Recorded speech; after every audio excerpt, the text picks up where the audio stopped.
Hi, my name is Sam, and this is the Lonely Chapter podcast. Today, we're learning from Aidan Muir, a nutritionist and the co host of the Ideal Nutrition podcast. Thank you for listening. This one was made for your enjoyment. Aidan, welcome to the Lonely Chapter podcast. How you doing? Good, thank you. Thank you so much for having me on. That's my pleasure. Thank you for coming on. So, I want to start with your journey into nutrition. So, what drew you to nutrition in the first place? Yeah, I feel like I've told this story on many podcasts now, but the thing that honestly drew me to nutrition was I was always into sports and stuff like that. But the thing that like really drove the next level was I was a pretty skinny kid growing up. For some reason, I thought like getting jacked was just gonna like building some muscle was gonna solve all my problems. And I went to the gym and I started lifting weights. And I lost about 5 kilos of body weight, and I was already skinny at the baseline. And I was kind of like, what just happened there? Like, I thought I was waiting for this moment to start building muscle, and then like the opposite just kind of happened, and it led me towards like reading online, looking at forums and stuff like that, and obviously I started learning about like calories, nutrition, everything like that, and it became pretty clear. I was like, oh, I just unintentionally created a calorie deficit. Like I increased my energy expenditure by lifting weights. I tried to quote unquote clean up my diet in a bid to make progress, and I just ate fewer calories, I guess. But once I learnt that, I started making some progress, but it was Mm. still never great progress. So it's kind of like getting the information and education started helping my own personal progress, but it was still never great. And I actually think that's a pretty core part of my own personal story because I'm going to use an extreme example here. I once met a Samoan guy who played rugby, who on his first time deadlifting, he deadlifted 220 kilos, which is crazy. And he hadn't even been going to the gym before that. He'd been doing a bit of training, but like he'd not gone to the gym. And 12 weeks later, he deadlifted 260 for 4 reps, which is a crazy increase from a crazy starting point. And then he stopped lifting weights. And I've thought about that a lot, just being like, this guy had insane potential. And using two extremes here, it was almost like me struggling with my own journey, made me care so much more about it. And him, it was very easy for him. He didn't care about it. And I've thought about this from another angle. I'm a very happy person. I'm never going to read a book on happiness because I'm like, oh, I've already got a good thing going. Don't really want to mess with it. Why would I care to read about something that comes naturally to me? And if I go back to the nutrition thing and the lifting, it's like the lack of progress is what kind of made me, I don't necessarily want to say obsessed, but that's what really drove me to be interested in the area. Mm. So you're sort of drawn to the struggle of it as opposed to just getting it straight away, I suppose. Very much so. And obviously that's a very like personal story. I'm obviously a dietitian. I see a lot of clients and stuff like that now. Somewhere along the way, it obviously just didn't become about me. It became like helping other people. And the odd part about that story is like I'm not really seeing heaps of people in my own personal journey. Like I'm not seeing heaps of like skinny guys looking to gain weight. Like I'm seeing people in all kind of facets of nutrition. That was just the entry point into nutrition that made me interested in Yeah. all this. Yeah. I suppose that's how a lot of like young kids start off in the gym trying to just get as big as possible. And then they Yeah. sort of go on their own path from there. Yeah. Um, what do you enjoy most about what you do now? So obviously you've been doing it for quite a while now. What are the things that you really enjoy the most out of it? Yeah, that is an interesting one. I don't think I've got a simple answer. There's multiple angles. So let's start with just like working with people. So like obviously I like working with people. I like when people get results in a way that makes them happy. Like I to a degree, I view it a little bit anticlimactic when I get the thank you message when somebody's like, "Oh, you've changed my mind." Like I don't feel that so much, but it's like the steps along the journey. Like let's say I'm working with somebody who wants to lose 20 kilos, and I see them succeeding, and let's say I slash they believed that they were not going to succeed if we hadn't met and had this partnership and worked towards this goal. That's a really good feeling. Like I love that feeling. Um, Two, as you would see, I create content. I do social media stuff. I feel like I've got a great balance where it's like I do a couple of days a week seeing clients, a couple of days a week creating content. And I find if I spend more than 2 days straight doing one of those things or the other, I don't enjoy it as much. But it's like I'll do 2 days of one and then I switch to the other. And it's like I'm always like equally energized to be doing both of them. And if I Yeah. just did one of them, I wouldn't be as happy. So like I like a bit of both. It's almost like I've got an outlet with the like creative side, and then the helping people also makes me happy. Yeah, I suppose that's what most people don't have is they're sort of in one path and they don't have that outlet, and that's like a really nice way to look at it, I suppose. And I suppose, does it help you uh, reaffirm your own knowledge by putting stuff out there in a creative way? Because you're taking what you already know and trying to break it into a way that is easy for the general audience to understand. Yeah, 100%. So multiple angles there. One is that communication, effective communication. If I can figure out a way to say something nice and neat and simple to understand on social media, when I'm speaking to clients, it's like a lot easier for me to communicate these concepts simply. I This will probably sound bad, but I view it as a little bit of a red flag if somebody's having a go on social media as a practitioner and then not succeeding. Mm. Because it makes me wonder, I'm like, well, how are you communicating in sessions with people if you can't communicate at a larger scale? It's not really a big deal as heaps of people do succeed despite that. But like, I'm like, if somebody can communicate well online to the masses, they can probably do pretty well individually. So that's one thing. The other thing that is a little bit underrated is obviously every now and then I'm going to get something wrong, or I'm not going to explain it well enough, or people are going to misunderstand, or whatever it is. And because I never delete comments or anything like that, I just like it's all public facing. If somebody like criticizes something that I've said, obviously I have to have a bit of a reflection period and be like, was I actually wrong? Like, and if I am actually wrong, it's rare. But like if I'm actually wrong, it's like, now I know. Wouldn't have known if I hadn't posted that. And whilst we're on the topic of social media, you mentioned about obviously if people are sort of doing well on there, but maybe not in their practice. Do you find that there are a lot of people out there sort of putting out nutrition advice who maybe shouldn't be? Yeah. It doesn't annoy me as much as you'd expect. A lot of people in this space like are very concerned about that. Yeah, there is. I find the more confident somebody is on absolutely everything, the more likely they are to be in that space. And it's also a dangerous game because the more confident you are, the more likely people are to perceive you as an expert in your space. The only reason I'd say, not the only reason, one reason why it doesn't bother me personally is one, there's not much I can do about it, so I just move on with my life, which is fair enough. And two, like I don't view it as like some grand mission of mine to like debunk misinformation because I'm like, I just think I'd be pretty it's an insurmountable task to try and debunk everything. So instead, I just try to put out my own information. Um, even going deeper on that for a second, like I obviously do. I think I do pretty well on social media. I think I could get a lot more engagement by doing a lot of call outs, like calling out other people and saying why they're wrong. I personally choose another route of just like putting out my own information. If I see something that annoys me to a degree and like that is definitely wrong, I want to address this. I just put out my own posts trying to address the topic, and it gets less engagement because people don't even know where I'm coming from with like why I'm talking about that topic. Whereas if I like reacted to their video, they would know exactly what I'm reacting to. But it also means I get less controversy. Like I don't have to deal with like somebody's haters coming after me or anything like that. It's a lot easier as well. Yeah, yeah, of course. I suppose it's that battle of trying not to get drawn into what's going to cause the clicks and that those hooks, Mm. and yeah, just doing what you know is true and what's true to you, and yeah, putting good content out and just hoping that if everyone does that, it will sort of overflow the bad stuff. Yeah, let's talk about hooks for a second. So if anyone's listening, if they don't know what a hook is, like a hook is usually the first like 2 or 3 seconds of a video that like hooks you in, it draws you in, it makes you want to watch the rest, right? And a few years ago, probably 2 years ago, I came to the conclusion that my video content is a lot worse than my like carousels or infographics and stuff like that.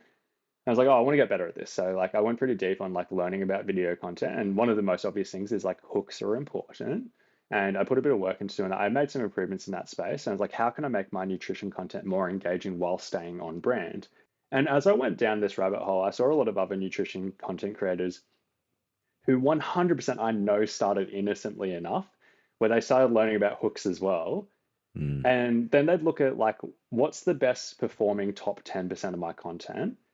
And it's usually like the more outrageous the hook, the more engagement they get. So then they get this feedback loop of saying, like what I personally believe, saying stuff that they don't even believe anymore, just because it generates more engagement. Mm. Yeah, this is one extreme example, but I saw some guy who was talking about like volume eating, so eating a large volume of lower calorie foods to stay fuller, and he got a bit of engagement on it. So the next time he did this like volume eating post, he had like a larger volume of food. So the first one's like maybe 600 grams of food, the next one's like 800, and it got more engagement. So then the next one's like this 1.2 kilo monstrosity of food, and it gets like double the engagement again.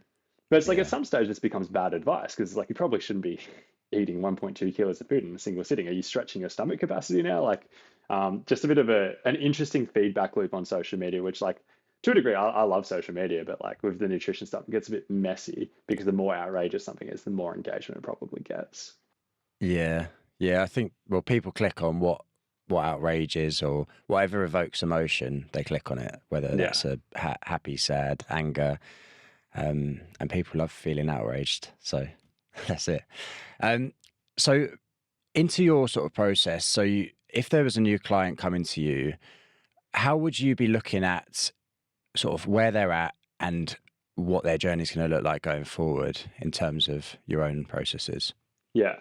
To simplify it for my own understanding, let's say it's a male wanting to lose 20 kilos of body fat. Like let's simplify it to that. Yeah. Um, so what would the journey look like? So session one is obviously a decent portion of me getting to know them. Everyone knows that health professionals, etc., like listening is important. And I've heard that so many times. But somebody like drove that point home to me was like, I saw, let's say a physiotherapist for the sake of it, but like I saw a physio who I was seeing for knee pain. And for the first like 10 minutes of the session, he's just like, just tell me about your journey. Like tell me like about your entire knee pain journey. And I found it really interesting because I knew that person was like an absolute expert in that specific knee problem I was coming to see. It's like he didn't need to hear my journey. He probably already knew what he was doing. But I was like, it felt really nice to be listened to. So I'm like, huh, it's the first time it's clicked for me that I'm like, I know everyone says this matters, but now I understand why this matters. If somebody comes to me who's looking to lose weight, even if I know, even if it'd be very quick for me to figure out what I want to do with this person, I'll just listen to them at the start because I'm like, one, maybe I'll change my mind on what I'm going to do based on what they say, but two, at least me listening to them is probably going to improve stuff down the line. So step one, listening. Step two, getting all the key pieces of information. So I'll give them a window to like share their journey, but then I'll cover the gaps. Like if there's anything that's missed in their journey that I want to know, I'll ask those questions. Step three, I'll do a little bit of education. I'm not obviously not trying to like do all this education at the start. And a little practitioner tweak here is I don't think people like being educated, but I think a lot of people like learning. So Mm. let's say I'm going to talk deep about calories in and calories out. And I honestly think it's due diligence. It's a good idea for me to still talk about calories in and calories out with every person who wants to lose body fat. Even if a lot of people have some level of awareness, it's like, well, what if they learn one thing from this conversation? So it's like, I will talk about calories in and calories out. But the reframe I'll use is something along the lines of, I know you're going to know a lot of this already, but it is really important for me to do, one, from that due diligence standpoint. And then two, if you learn anything, like that's incredible. Like that's a good use of our time. But then the final thing is it at least puts you on the same page as me. So when we get to the plan, you know where I'm coming from with all of my thinking. So me doing that changes it from me speaking down to somebody about here's how calories works to like at least opening the door to have a conversation about that. Then we'll go to the plan. So I have some form of structure for what it's worth. Like about 95% of my clients, I'd say, are on what I'll call a flexible meal plan. And just to kind of simplify what I mean by that is it will have a bunch of different options. So it's not like super restricted, but it will come out as roughly a certain amount of calories and macros. And there's systems in there for flexibility. So it's like, say they want to go out for dinner one night, the plan allows for that. There's systems around that. Say they want to go out for dinner every night and there's alcohol and there's like a bunch of stuff off the plan doesn't allow for that. And it's like they can still do that, but it's not the plan. So there is a bit of a plan structure, which I think is really important for the next steps of the journey. So say I've given them that plan within 2 business days of the first session. In between that first session and the second session, which is like typically 2 weeks later, there's a bit of communication between consults, a bit of informal like messaging and stuff like that. We have a written check-in form. But then when they come back for the second session, we're not so much trying to like monitor progress and be like, is the plan working? We're more like how to improve this plan in relation to your life. Is there anything in the plan you didn't like? What can we do to make it easier to stick to? Is it clearly the wrong amount of calories? Is it too much? Is it too little? Are you really hungry? We make all of those adjustments over time. And then, because I've used that 20 kilo avatar, we have an important question of like, do we want to try and lose all 20 kilos in one go? My own 2 cents is I think a lot of people struggle with being in a calorie deficit consistently almost every day for 12 plus weeks straight. Therefore, it probably makes sense for us to break this up, and I'll do either a diet break, which is like 2 weeks at maintenance calories, or a maintenance phase, which is like 4 weeks at maintenance calories. I could talk deep about like why I do those things and stuff like that, but I think that's enough for now. It's like I'll probably have a loose timeline that I break it up into chunks and everything like that. And I'm doing a combination of like client-centered stuff and also just like my own perspective of it being like on the stuff that I think we can work together on, I always like take the client's perspective. But say somebody had a 1 year weight loss journey in front of them and they're like, I don't think I should do a maintenance phase at all. I'd probably step in and be like, I think we probably should, and here's why I think we should do that. And I'll take charge on certain stuff like that. Yeah. Yeah, sounds really good. And I think that initial that initial consultation that you spoke about, where you actually listen to their journey and you understand the person. I suppose the only way I can relate is when I was doing personal training, so in the gym side of things, you can give people like the general understanding, and obviously there's all the science-backed, evidence-based, whatever, but there's also a person in the middle of that. So you've got to understand their life, understand what they might be good at, what they might not be, why they not be good at, and from then on, you've built that confidence in them that you've actually listened to them. And I suppose as your plan goes on and as you need to adjust things, they have a lot more confidence to come to you and say, well, actually, when we spoke about that at the start, I'm sort of, that's happening. And then you can adjust it. Yeah. Whereas if you just say, right, this is your plan, go do it, bye-bye, it becomes that sort of conveyor belt thing. And I suppose some people do work in that way and some people might like it, but I think that personal aspect is really important. Let's talk about that as well. And like you might have even noticed like with my wording how it's like I'm a little bit cautious when I'm like it's a structured plan that's flexible and like there's a bit of caution in there. And one of the reasons why I don't just call it a meal plan is because there's negative connotations with meal plans. A lot of people are like they're too restrictive, so on and so forth, right? They don't teach you anything. They don't teach you anything. Criticism annoys me a little bit because it's like, well, what one intervention teaches you everything? Like this is just like one piece. Anyway, but the reason why I like the idea of a structured plan is for what you mentioned. Say we've had that conversation at the start, I've just like listened, they've talked about common pitfalls that they've run into, struggles, so on and so forth, things that have worked well for them. We're trying to factor all that into the plan. But let's say we've been doing something that's been working well for 6 weeks. We know a few things happen if somebody's consistently in a deficit for 6 weeks. Hunger and desire to eat typically does increase. It's not necessarily linear. People will have different experiences and stuff like that. But if somebody's truly in a deficit every single day for 6+ weeks, their hunger and desire to eat probably does increase. It also makes sense. It's a bit of a survival mechanism. If that didn't exist, we could just keep getting leaner and leaner and leaner and waste away to nothing, and the body wouldn't be doing anything about it. 2, metabolic rate can drop a bit. It's not crazy, but it can drop a bit, partly due to decreases in size, partly due to metabolic adaptation. Not a large decrease, but it's relevant. Incidental movement can decrease a little bit as well. If somebody's not like necessarily specifically tracking their steps probably will decrease if they're in a deficit every day, because it's almost like they're a little bit more subconsciously like fatigued to a degree. There's a few things that'll be going on there. Let's say we have some form of structured plan and things are going well for 6 weeks and then they plateau. And let's say the reasons for the plateau is a combination of all three of those things. It's not just one individual thing. Say there's an increase in snacking or portion sizes or something like that. Say there is a decrease in metabolic rate, so on and so forth. If we're going to like pinpoint a problem, like let's say they've been like, I used to struggle with snacking in the afternoon as an example, and that's crept back in. They could look at that as slipping back into old habits. We could alternatively look at it and be like, maybe also the appetite and desire to eat has increased. I'm going to use an extreme example here for a second. If you've ever seen somebody lose 50 kilos and then regain weight, really interesting to think, how did that happen? like truly non-judgmental way of looking at it, being like, how did it actually happen? How were they disciplined enough to lose 50 kilos and then just quote unquote slip back into old habits? I wouldn't pin it solely down to this, but there is a bit of a driving force that makes us desire food, so on and so forth. So, like, if somebody is struggling with snacking in the afternoon, maybe a portion of this can be this increased desire to eat that occurs due to being in a deficit. But then, if we're looking at troubleshooting it with changes to the plan, if we have some form of structure, it makes it easier to troubleshoot. Small example, but we could be like, do we redistribute some more food to lunch, which gives us a bigger lunch? We feel fuller. Now we're not snacking in the afternoon.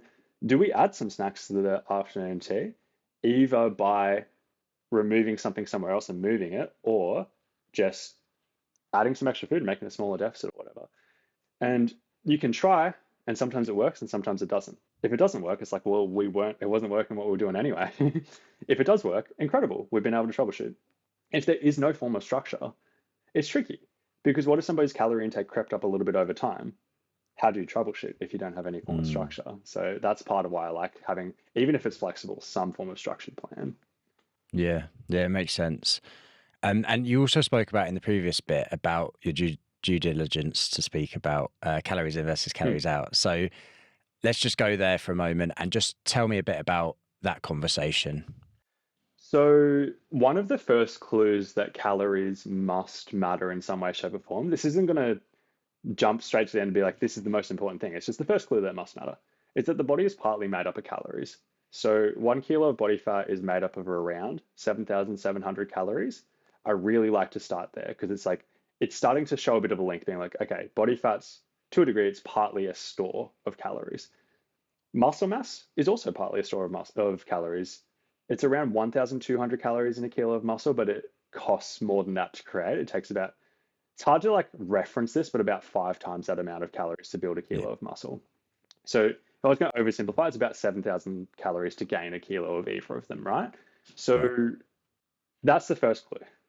We know that calories are simply a unit of energy. Energy cannot just disappear and it cannot just come out of nowhere. We only get calories externally from food and drink, and we have internal stores on our body of muscle, fat, and also glycogen, which is a storage form of carbohydrate, so that has 4 calories per gram. We could go a little bit more complicated than that, but I like that as a simple starting point. So calories cannot just disappear, cannot just come out of nowhere. We only get them externally from food and drink, and we have internal stores. Every day we are burning a certain amount of calories. Obviously that changes on a daily basis. It's not just static set number. Even when we talk about maintenance calories, it's a moving target. Like, it's not just like my maintenance calories are exactly 2,000. It's a moving target, right? But every day we burn a certain amount and every day we consume a certain amount. Everything I've spoken about there is not a theory. It's not an approach to nutrition. It's like, no, this is just happening. It's not like calories in, calories out either works or it doesn't. Everything I've just spoken about is happening whether we pay attention to it or not. The next bit is, let's say I eat a certain amount of calories and I burn a certain amount, but the amount that I burn is less than I eat. There is spare calories / energy left over. And that spare calories is what we call a surplus of calories.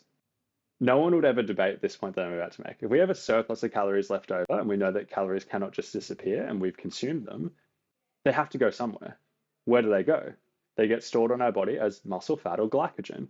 We know that we can only build muscle so quickly. So if we had heaps of spare calories, so I wish everything I was eating was going to my muscles, but like, there's only so much muscle we can build so quickly. Glycogen we have finite stores of. This is why people do carb loading for marathons, because they're trying to maximize their stores. So if somebody like fully carb loaded for 2 days, they maximize their stores, but like, we can only store so much. A lot of people, they can store about 2,000 calories of glycogen. And it's also not like we maximize glycogen and then everything gets stored as fat. It's kind of like a bit where it's like the closer you get to maximal stores, the more gets converted to body fat, right? So we can only build muscle so quick. Glycogen has a finite limit. Body fat has no real limit. You can just store as much of it, right? So if we have a surplus of calories and it gets stored in the body, probably a decent portion goes towards body fat, but not necessarily, not guaranteed. No one would argue against that. I've never heard anyone be like, no, those calories just disappear. Where it gets trickier and more of a complicated conversation is a calorie deficit. It's just the opposite. We've burned a certain amount and we've eaten fewer than we've burned. we've quite literally burned slash utilized those calories. We haven't got enough from food and drink. Therefore, it has to come from somewhere. There's a deficit there. Where does it come from? We utilized it already. It comes from our body's internal stores of muscle fat or glycogen. This is why, by definition, a deficit over time leads to body weight going down, apart from abnormal things like, let's say, somebody was in a deficit to the point that they lost 2 kilos of muscle fat or glycogen, and then they drank 3 liters of water. Like, you can obviously like destroy the logic of a deficit has to equal weight loss by using extreme examples like that. But going with the definition that I've just kind of used there, this is why a deficit leads to weight loss. And this is why when you see people commenting on social media being like, this is breaking the laws of thermodynamics, or like a deficit always works, is because we kind of work out whether somebody was in a deficit retrospectively. Like we don't just do a formula and be like, the formula said they were in a deficit, but they didn't lose weight, therefore the deficit didn't work. It's almost like we work the other way around. Did they lose weight? If yes, and no extremes went on with water, they were in a deficit. And this is how we know, because they've lost muscle fat or glycogen to this degree. Yeah, yeah. And would it be fair to say, when you look at the majority of people, that sort of broadly speaking, their goals are either to gain weight in the form of sort of muscle, or lose weight in the form of body fat? Obviously, there's a few that are happy to maintain, but broadly, either side, would you say? Yeah, for sure. It's funny, whenever we get a new dietitian, so we've got 13 dietitians now. Whenever we get a new one, we do this thing where we offer free consults to kind of like bit of a one, it gets experience for our dietitians. Two, it allows me to train them. And then three, it's still a client generation tool. If we get 20 free clients in, maybe like 4, 5, or 6 of them will stay on as long-term clients and they'll be paying down the line, right? So we do that. The funny thing about it is we get different clients when we give it away for free. We get a lot more people being like, I'm just trying to maintain and live a healthy lifestyle. We give away free consults. When we do paid consults, we never have anyone book in who's just like, I just want to maintain. Like, everyone has a goal of either building size or losing fat, or they might have like other stuff going on, like IBS, like digestive concerns, other health conditions or whatever. But everyone we're seeing is like usually working towards something. Yeah. So I want to dig into both of those goals then. So starting with building muscle, what are some of the things that people need to make sure they're doing in order to build lean muscle? So the first obvious one that everyone will point to is protein intake. And if I'm going to give a nice, neat number, I'm going to say aim for roughly 2 grams per kilogram of body weight protein per day. So that's nice, simple, easy. You could ask me, where do I come from? Like, where do I like conclude that number is the one? Up until not that long ago, I used to say like 1.6 to 2.2 grams per kilogram. But when I was saying that, it seemed like the evidence at that point, I believed, was looking at once you get above about 1.6, there's almost no further increase in muscle growth. And that was a pretty commonly accepted fact in the evidence-based community. Meta-analyses, multiple ones had come back to a similar conclusion. One thing that's kind of changed it, so I'd just say 2 grams per kilo now, is one, it's a bit simpler, but then two, some deep dives on this. It's the same data, but some deep dives have kind of come to a conclusion that I had like not publicly come to, but like in my own mind thought about, that higher protein does seem to lead to a bit more muscle growth than that 1.6. And the bit where I'm talking about me in private come to this conclusion is every time I was reading a study that gave people like 3 grams per kilo and compared it to 1.6 or a lower number, in my head I'm like, you know what, I reckon that the higher one, they had more muscle growth. And in almost every case, that's what happened. And basically, it's just a very much diminishing returns thing, just being like going really, really high gives you probably the tiniest bit more muscle growth. So I've just rounded to like 2 because it's simple, it's easy, it's relevant for a lot of people. So like that's what I say. Now, calories. So at minimum, eating at maintenance calories. So eating at least enough calories to maintain your body weight. The debate is whether you should go into a calorie surplus, and if you should go into a calorie surplus, how large should the surplus be? The simple version that I believe is it should be a small calorie surplus. It should be like a 200 to 300 calorie surplus, where any larger than that, you're probably gaining an unreasonable amount of body fat in the process. any smaller than that, you're probably just gaining muscle noticeably slower than you want. Once the surplus size gets that small, I'd actually rather less focus on like how big of the surplus is it and what is the rate of body weight gain. And me focusing on this also will have me kind of join people who have a different perspective about whether it's a surplus or not. Where what I would say is if you think about it being like how much muscle could I gain over the next 12 months? And if you've done a little bit of research and you've kind of looked at what are reasonable rates of muscle gain, you would then conclude, okay, let's say I looked at myself, I'm like, oh, I think maybe I could gain 6 kilos of muscle over the next 12 months if I worked really hard.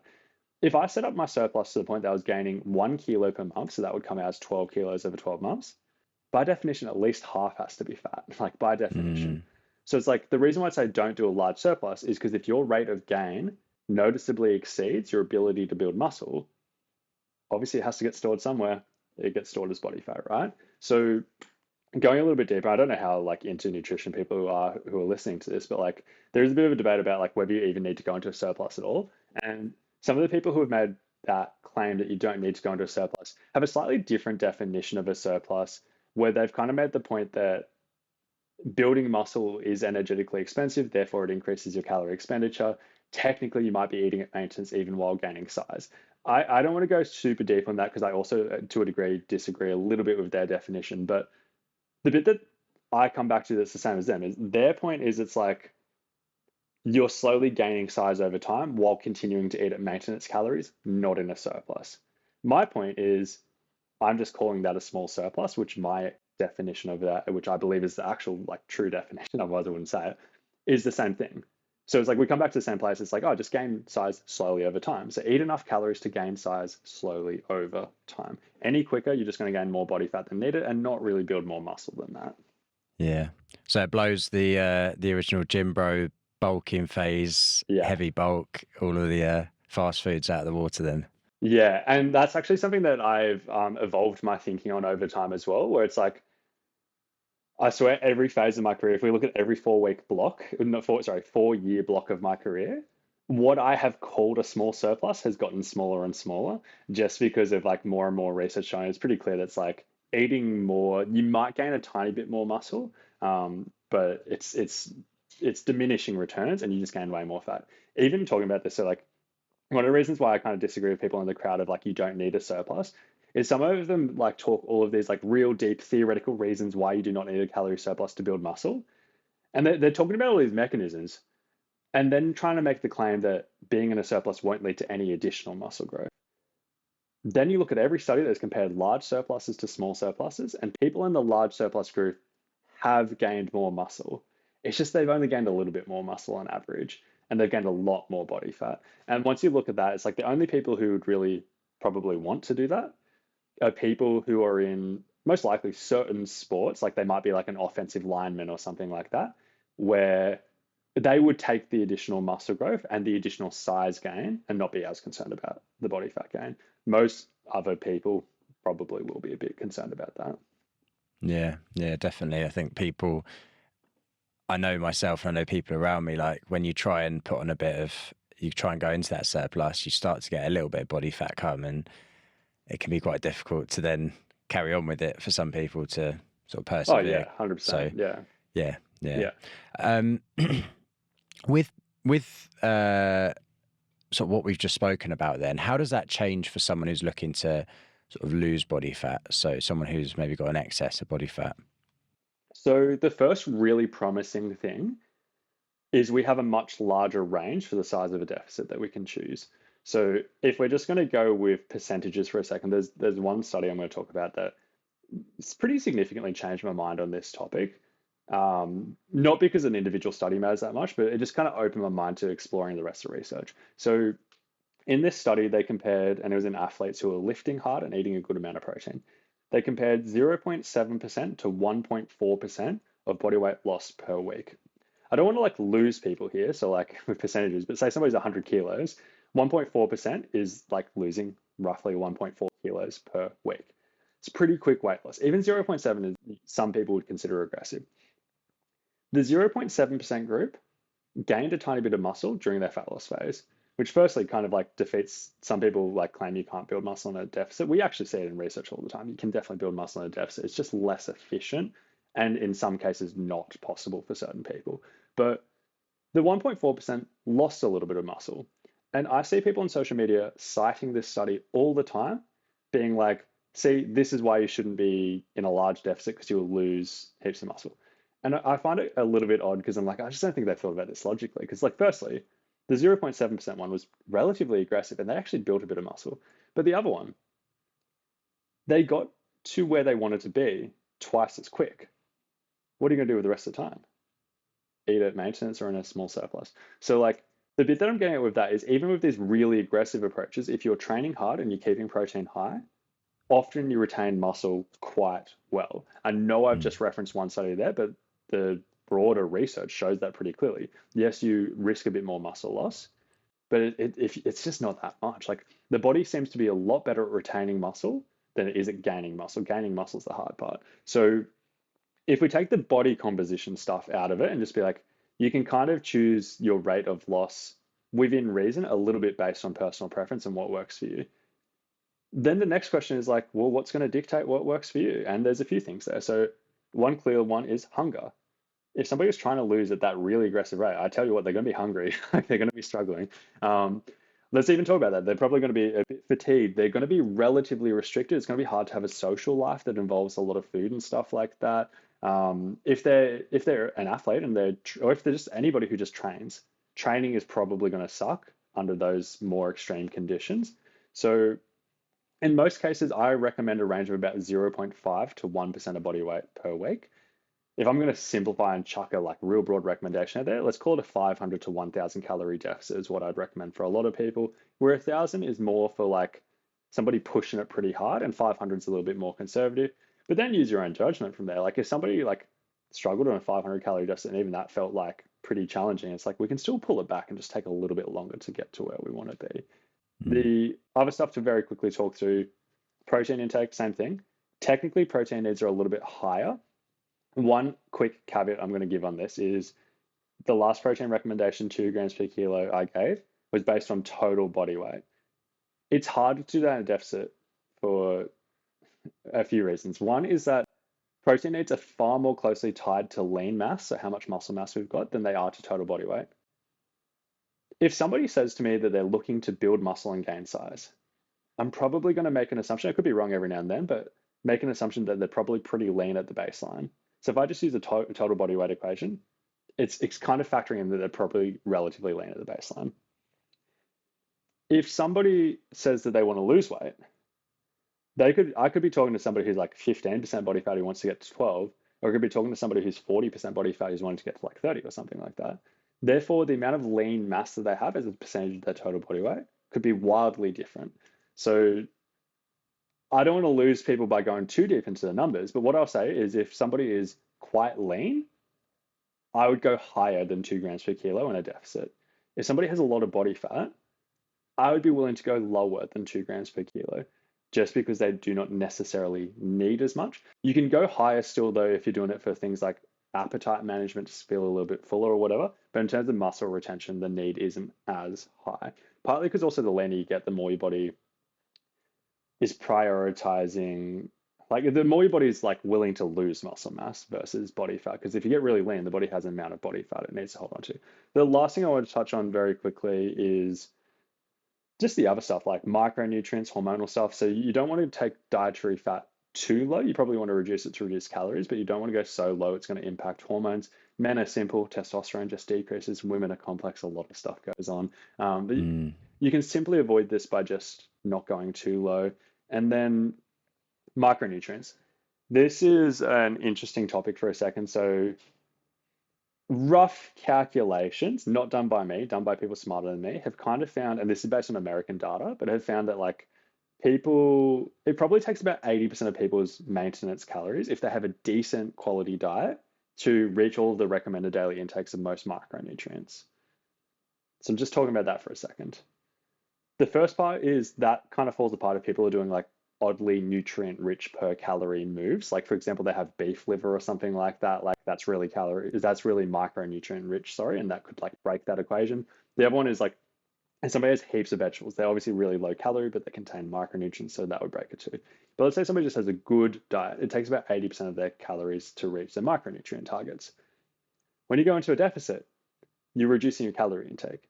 Most people probably reduce it by about 20%, which therefore means theoretically you'd need almost 100% of your food to come from nutrient-rich foods to reach all of those micronutrient targets. It doesn't allow almost any room for food flexibility. So the first point I'd make is in a deficit, it makes even more sense to focus on micronutrient-rich foods. The second thing is the more aggressive the deficit is, the more this matters. If somebody was in a 50% calorie deficit, they're going to be falling short of almost everything. And therefore, it makes sense to like try to address that either through some of those more unique nutrition strategies, like having liver or something like that, or supplementing specifically, like a multivitamin or something. Yeah, so I was gonna that was going to be the sort of next point. So obviously looking at the micronutrients and stuff like that, and supplementation in general. So you touched on multivitamins there for that. Where does supplementation come into that conversation, whether it be muscle gain or fat loss? So I have a simple rule of supplements that is basically if somebody is not going to be reaching the optimal intake of a certain nutrient or component, then it can make sense to supplement. Let's go a tiny bit deeper than that. So I've used the word not going to be. This could be because it's not possible for them. Let's say somebody is vegan and B12 is almost exclusively found in animal food. So like obviously they need to supplement B12. That's one example. The second one, and this is often more frowned upon, but like food preferences. Like sometimes people just won't eat certain foods. Like let's say omega-3s. Let's say somebody just does not like fish and they're just not going to get it from fish and they're not going to go out of their way to have other omega-3 sources. Mm-hmm. They could just supplement omega-3s. And sometimes people frown on it because they're like, let's get everything through whole foods. Let's go to the next step, creatine supplementation. Almost anyone who cares about resistance training, getting stronger, I recommend creatine too, right? We can get enough through food. It's possible. It probably just takes most people over a kilo of red meat per day. And when you view it through that lens, should we strive to get that through food? Some people might disagree with me and be real pro red meat and think it's a great idea, but I would then highlight cost. Some people that would be expensive for. We could talk like bowel cancer risk and stuff like that, and like that's a complicated topic. And like I am not as anti red meat as a lot of dietitians, but I'm also not at the point that I'm like you should have over a kilo of red meat per day. I think that's really really pushing it pretty far and really testing that, and two, having an extreme amount of confidence in your own knowledge to the point that you believe that there is absolutely no link to the point that you're going to have really, really, really high. So anyway, my own 2 cents. But I think for most people, they would rather not have over a kilo of red meat per day and instead just supplement creatine. So those are simple examples. If I was going to talk about like what do I commonly recommend for people, creatine is easily the most common one. Fish oil for people who are not getting omega-3s regularly. Vitamin D for people who are not getting a lot of sunlight and preferably have tested their vitamin D levels. In countries where it's easy to test, like in Australia, you can get it for free. So I'm like, well, test your vitamin D. Wow. There's no reason not to. Even if it's so you know what to dose. Like some people can have like the standard dosage and still be deficient. So I'm like, get a test before and after to see. The multivitamin one's an interesting one where it's like it's not a common recommendation for me, but it is something that I'll recommend under certain circumstances. Obviously, as a dietitian, I can kind of look at somebody's diet and be like, they're missing this, this, and this. I'll usually just target those things individually. If somebody's missing a lot of things, a multivitamin is easier than individually supplementing those things. But because this is obviously a podcast, I'm like, people can't just assess their own diet the way I can just be like, these are the things you're missing. I'm like, if you think you're missing some stuff, I reckon a multivitamin is a pretty good coverall. Going one step deeper on that for a second, there was a study many, many years ago that changed my mind and pushed me a bit away from multivitamins. And I think it was the Nurses' Health Study, and they basically concluded that people who are having multivitamins died a little bit sooner than people who are not. And it's pretty hard for me to reconcile that for a bit, being like, I was like, oh, surely like there's people in these studies that have some form of deficiencies, and rectifying these deficiencies at a minimum should be neutral for lifespan, if not like helping to extend it a little bit. I'm like, what is it about multivitamins that like is reducing? Like, I just don't understand. But it's enough for me to like not recommend it unless I think it's going to noticeably help someone. Mm. A few things changed my mind. One of the smallest things is like people in that study were probably just more likely to be taking multivitamins once they had more health issues. People who never had any health issues ever were less likely to take multivitamins than those who had health issues, who then started Right. looking at ways that they can address those. So like that's changed my mind a bit to just be like, no downside unless somebody's going to be overdoing certain stuff. But I don't go out of my way to recommend it unless there's gaps already to address. Yeah. And you said creatine was the one that you sort of mostly recommend for people. You recently spoke about that and the potential cognitive benefits as well. There's a few things coming out in that studies around that. Just talk about that briefly. Yeah, so one of the reasons for this is creatine helps with ATP regeneration slash production, and that's relevant to the brain as well. So where this testing looks promising, one of the most promising areas is definitely sleep deprivation. It seems like when people are sleep deprived, having creatine helps their cognitive function. They've just done testing. I haven't even gone super deep on the testing. I find this interesting being like how are they testing these? Like I'm reading what they're doing in the paper, but I'm like, I would really love to know what does the testing look like, particularly like memory tests and stuff like that. Mm. You definitely need large-ish sample sizes for this to be relevant.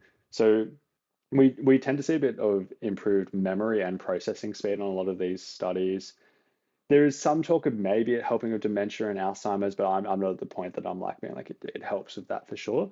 But I'm definitely at the point that I'm like it helps with cognitive function. I've been seeing this research for years and years and years. And when I was asked years ago, would you take creatine if you didn't lift weights? My answer was no. I'm like I work a job where cognitive function is important, but I just don't think creatine's moving the needle enough. And if I lowered the bar to creatine supplementation for that purpose, what else will I take? Will I have to be taking alpha GPC? Will I have to be taking like all of these other stuff? Um, I think if you lower the bar too low, you end up just taking like 50 different supplements. I don't say that necessarily negatively, but like that's part of my thinking, right? Mm. I've kind of changed my mind to the point that I'm like, you know what? If I want to have kids one day, when I have kids, I'm going to be sleep deprived. I'll be taking creatine for the For sure. cognitive benefits.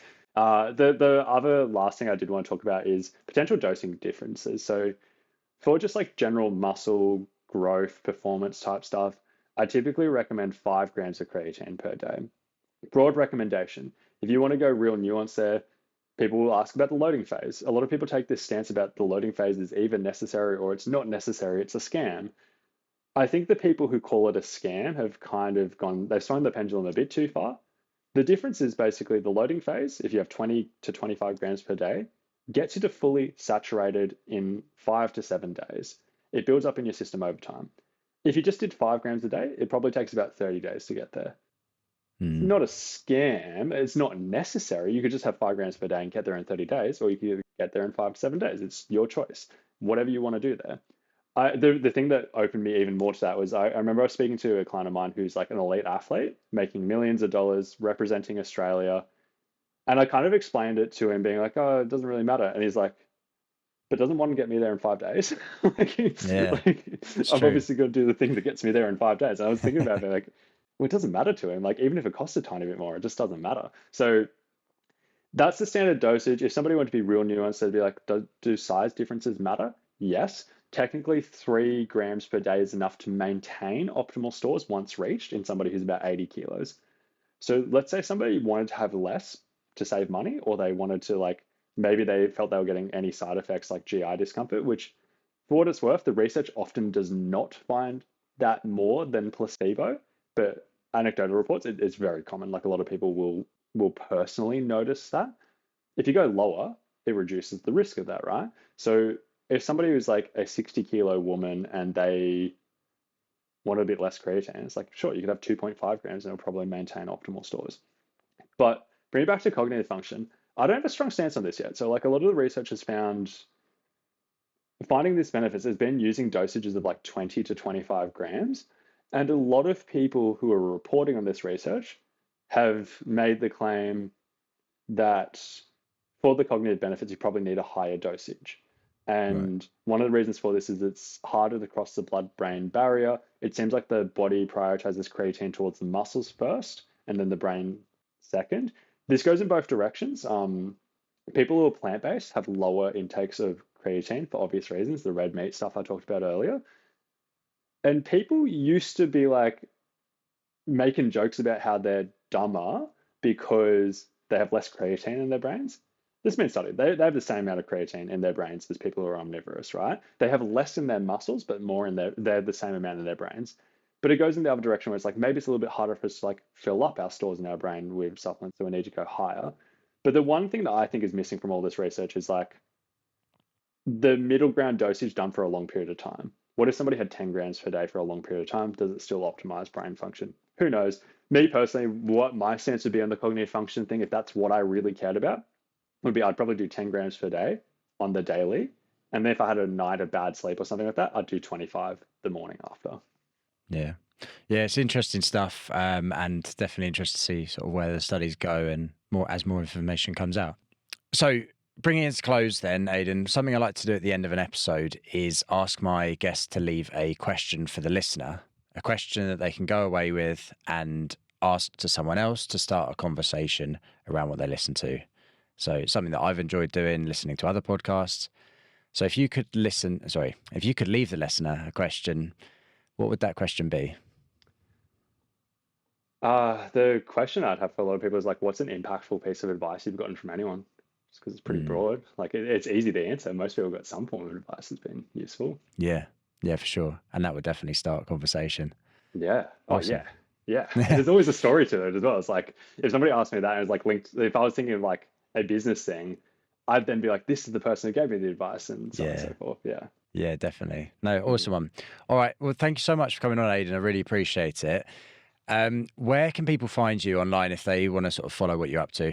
So I've got a few places. The best one I'd say is my Instagram at the moment. I've posted every day of 2025. I'm probably going to break that streak soon, but like that's what I've been doing. So Aidan, spelled AIDAN _ dietitian on Instagram is where you'd find me. And then we also, if you like podcast content, we do a podcast called the Ideal Nutrition Podcast where I try to do, I don't think bite size is the word, but probably like 20-minute episodes where we just cover a nutrition topic. We just get straight into the topic, no personal stuff, just nutrition. So awesome. If you like that, that's where you'd find me as well. Yeah, sweet. All right, I'll tag it all below so people can just scroll down and have a look. And from podcast side, if you've enjoyed this episode, please do share it with someone who you think would find value from it. If you haven't already, please do follow the show and rate the show as it helps us reach new people. And on Instagram, you can follow us at Lonely Chapter Podcast. And lastly from me, thank you for listening and stay curious.